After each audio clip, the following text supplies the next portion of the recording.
다음은 정당 지지도를 한번 보겠습니다. 예, 정당 지지도가, 이게 위에 있는 게 지금 39%가 이게 지금 민주당입니다. 39%가 민주당이고, 지금, 이건 무당층이에요. 28%는 현재 점선은 이건 무당층입니다.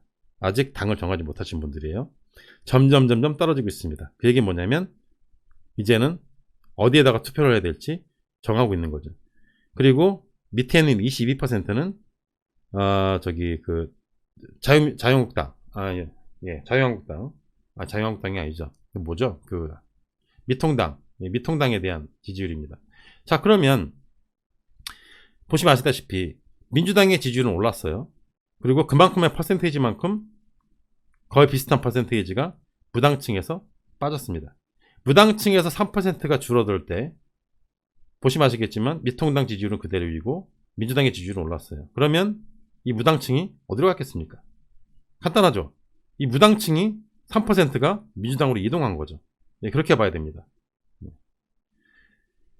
그렇기 때문에 지금 현재 무당층 쪽에서도 이제는 올바른 판단을 하고 정부가 무슨 일을 하고 있는지, 그리고 어느 당에 힘을 실어줬을 때 자신들의 어떤 삶이나 미래가 좋게 바뀔 수 있는지에 대한 어떤 결정을 내렸다는 얘기죠. 3%가 이쪽으로 이동을 한 거죠.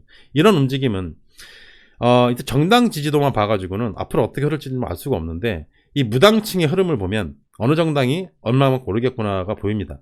지금 무당층에서 지금 이런 식으로 당을 정하고 있고 지지할 정당을 정하고 있는데, 그 중에 굉장히 많은 대다수가 민주당으로 이동했다는 얘기는 앞으로 더 이동할 여러 개 남아있다, 이렇게 봐야 됩니다. 그렇기 때문에 저는 아마 다음 주 조사에 1%라도 다시 또 이쪽으로 옮기지 않을까, 저는 그렇게 예상을 합니다. 나머지 정당, 주요 조그만 정당들의 어떤 지지율은 별로 의미가 없어가지고 보지 않겠습니다.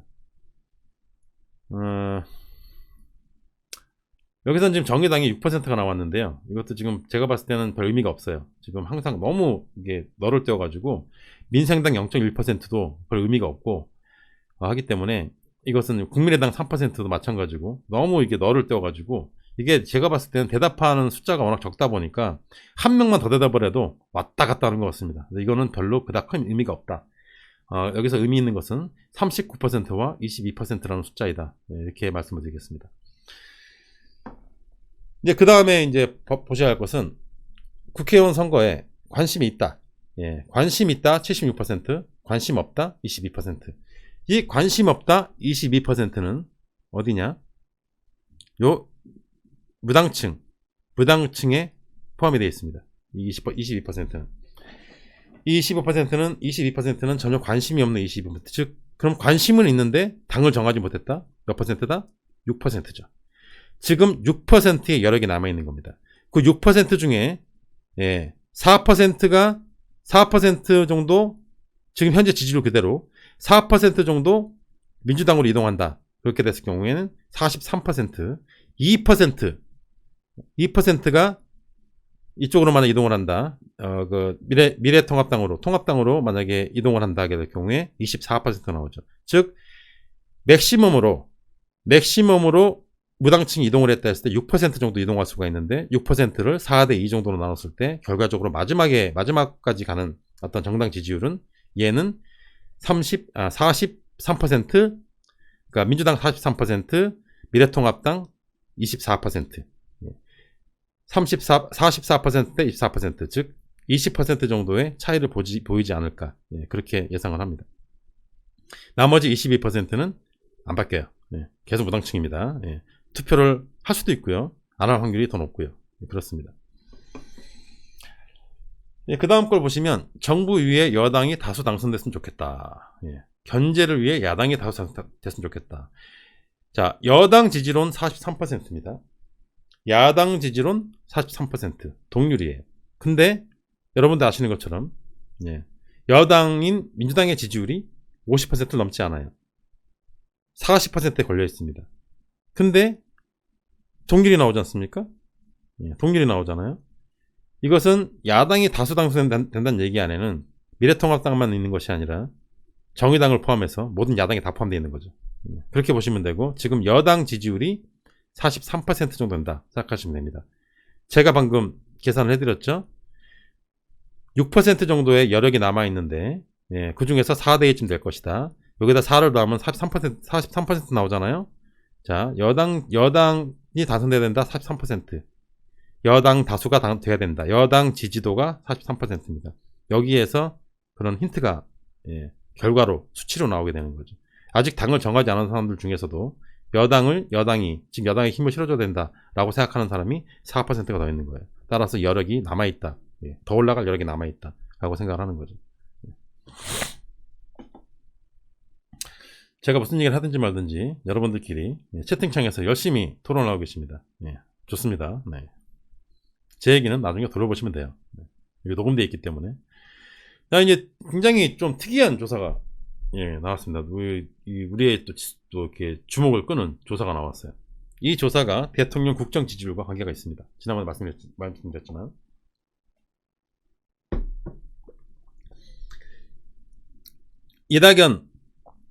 이낙연 지금 현재 후보가 25%에서 23% 정도로 2% 빠졌습니다. 하지만 이 정도 수치는 제가 말씀드렸다시피 그렇게 뭐 의미가 있는 수치는 아니에요. 그냥 비슷하다 보시면 돼요. 비슷하다. 별 다름이 없다. 근데 괄목할 만한 결과가 나옵니다. 뭐냐? 이재명 지사예요. 이재명 지사가 11%로 황교안을 누르고 2등으로 뛰어오릅니다. 2등으로 막 뛰어오릅니다. 그것도 자그마치 11%예요. 윤석열 2%. 5%에서 3% 또 빠졌습니다. 윤석열 2%. 자, 한번 보시죠. 윤석열이 2%로 빠질 때 이재명이 11%로 올라갔어요. 이게 뭘까요? 굉장히 많은 사람들이 윤석열의 어떤 저런 뜨뜻무지근한 어떤 그런 조국 장관의 가족들을 털 때 어떤 그런 모습이 이번에 그 신천지를 조사할 때 그 이번 감염의 어떤 대규모 감염의 출발지인 신천지를 털어야 할 이 시점에 아무것도 하지 않고 주댕이를 막아놓고 아무 짓도 하지 않는 윤석열에 대한 실망감이죠. 여기서 3%가 빠졌어요. 근데 많은 사람들이 이재명 지사가 지금 하고 있는 일이 엄청 잘한다, 속 시원하다, 최고다 라고 생각하는 사람들이 11%. 이 정도면 대통령이 되겠네 라고 생각하는 사람들이 11%로 늘어난 겁니다. 이것은 단순히 100% 중에 11%라고 봐서는 안 돼요. 그렇게 보면 안 됩니다. 왜냐하면 없음, 응답, 거절 이 안에서도 마찬가지로 어느 정도 되는 사람들이 이재명 지사가 일을 잘한다는 것을 인정을 한다는 뜻입니다. 왜냐하면 이재명 지사가 저렇게 하는 게 너무 심하다고 생각이 드는 사람은 당연히 윤석열에게 더 표를 주어서 윤석열의 지지율이 변함이 없어야 해요. 근데 줄었잖아요. 그 얘기는 사람들이 원하는 것은 강한 지도자, 뭔가 화끈하게 움직이는 지도자, 그런 지도자를 원하는 층이 이 정도 있다 라고 생각하시면 됩니다.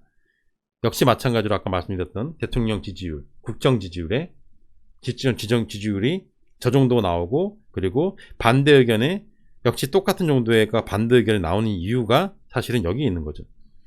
대통령이 일은 잘하고는 있지만 내가 생각하는 만큼 그렇게 화끈하진 않아 라고 생각하는 사람들이 여기에 포함이 되어 있는 겁니다. 때로는 정부가 강한 모습을 보여줘야 할 때가 있고요.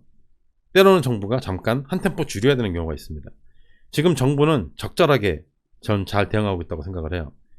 지금 어떤 저런 여론을 받아가지고 강력하게 정부에서 막 추진해 나가면 오히려 그것이 국민들에게 또 다른 불안을 줄 수도 있다라고 하는 생각을 하고 있는 것 같아요. 따라서 법이 정한 범위 내에서 그리고 상식적인 선 안에서 압박을 해나가고 있죠. 한 걸음 한 걸음씩. 아무것도 안 하고 있는 게 아니지 않습니까? 아무것도 안 하고 있고 신천지를 옹호하고 있다면 대통령 국정 지지율은 곤두박질을 치겠죠. 하지만 한 걸음 한 걸음씩 차근차근 신천지를 압박해 나가고 있고, 그게 한순간에 되진 않았지만 어찌됐든지 간에 신천지는 거의 지금 박살이 날 지경에 가 있습니다. 한꺼번에 검찰을 투입해가지고 뒤지고 초법적인 권한을 이용을 해가지고 신천지를 갖다가 완전 박살을 내버리지 않아도 저런 서서한 어떤 조이기 전법으로 들어가서 지금 현재 신천지는 어떤 대규모 행사는커녕 자기들끼리 모이는 것도 눈치가 보이는 그런 상황으로 좀 가고 있어요. 결과적으로는 우리가 원하는 방향으로 아마 가게 될 겁니다. 그런 식으로 한 걸음 한 걸음. 그리고 그 동력을 누가 제공을 했느냐? 이재명 지사가 제공을 했다. 정부에서 그런 식으로 나아갈 수 있는 동력을, 만약에 정부에서 이재명 지사가 아무것도 안 하고 있는데 정부에서 만약에 강하게 밀어붙였다. 검찰력과 경찰력을 이용해서 만약에 신천지를 다 뒤집어가지고 박살을 내버렸다게 됐을 때 거기에 대한 후폭풍도 만만치 않아요. 하지만 이재명 지사가 앞장을 서서 그런 모습을 보여주고 정부가 그 동력을 받아서 서서히 조이기로 좀 들어가고 있는 상황에서 지금은 굉장히 잘하고 있다. 저는 그렇게 생각이 들고요. 앞으로 더 좋은 결과가 나오지 않을까 그렇게 예상을 합니다.